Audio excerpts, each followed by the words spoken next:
ये टैसट लवो भी सरसे नूं गुरमुखी पढ़नी आती है कि नहीं आती। उन्होंने गुरु ग्रंथ साहब तो एक अंग की फोटो कापी करके ये अगे पेज रखा भी पढ़ो जी।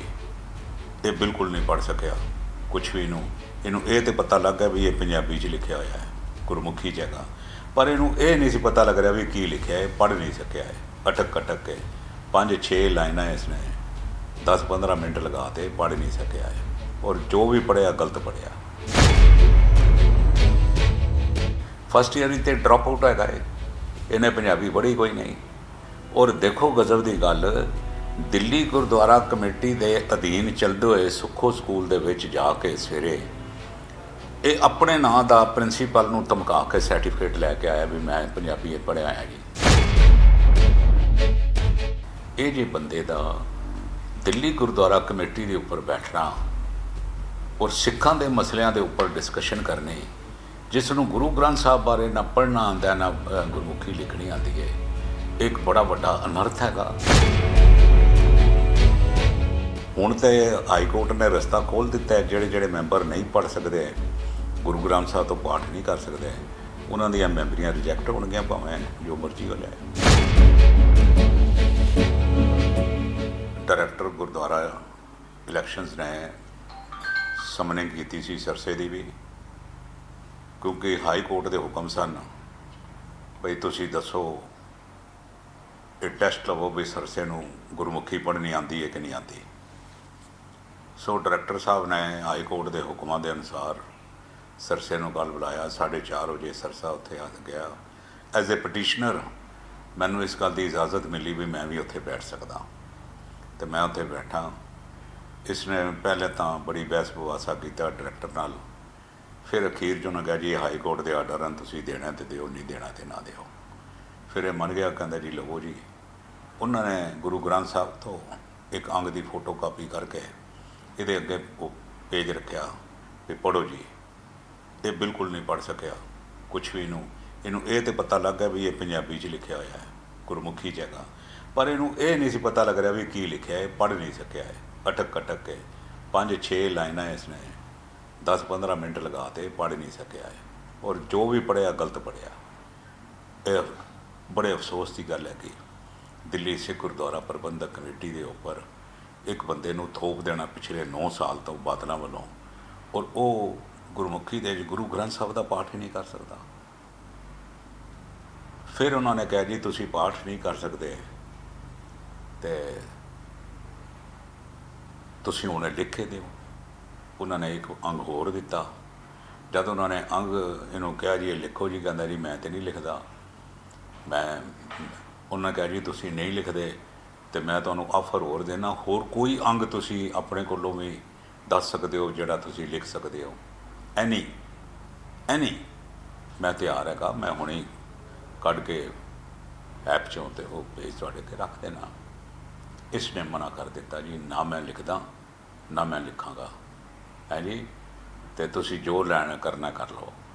उन्होंने कहा जी तुसीं लिख के दे दिओ, तो ये जिहड़ा है कि तुसीं नहीं लिख सकते। इन्हें वो जिहड़ी चिट्ठी लिखी वो भी टुट्टी फुट्टी लिखी है, वो लिख भी नहीं सकिया। ये कहता है प्रैस दे विच भी मैं ऑनर्स की हुई है, इसने की नहीं हुई, झूठा हैगा है। इसने फस्ट ईयर का ड्रॉप आउट स्टूडेंट हैगा।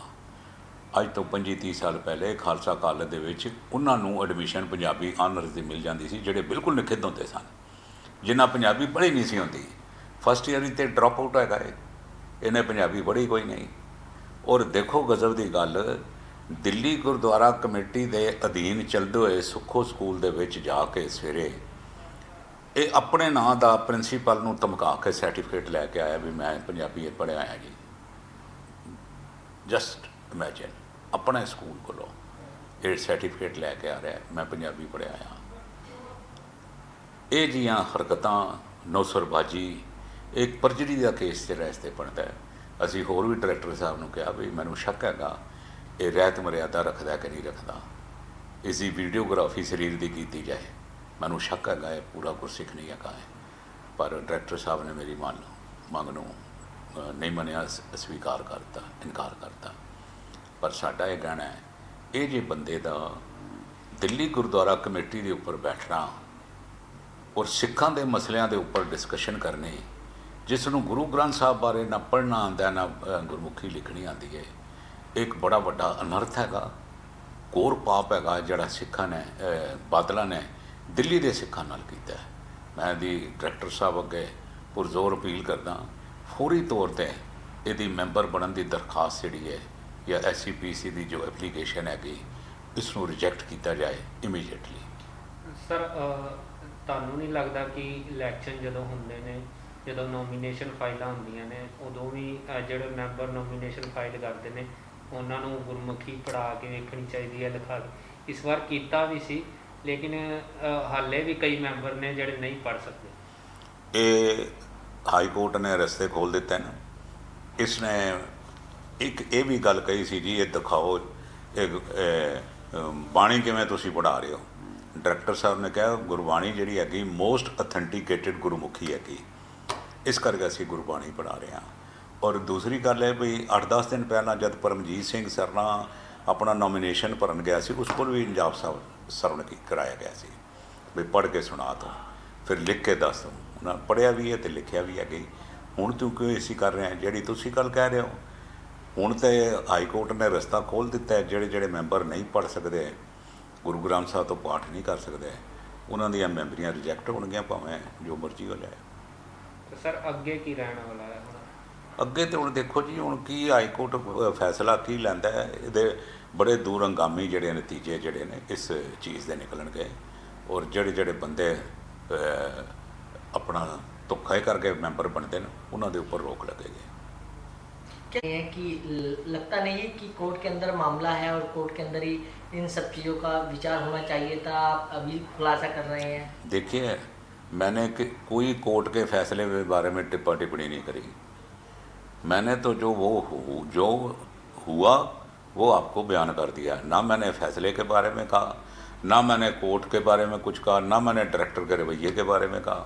जो हुआ है वो तो बताना मेरा फ़र्ज़ है, संगत को जानकारी देनी फ़र्ज़ है, इसमें तो कोई है नहीं है।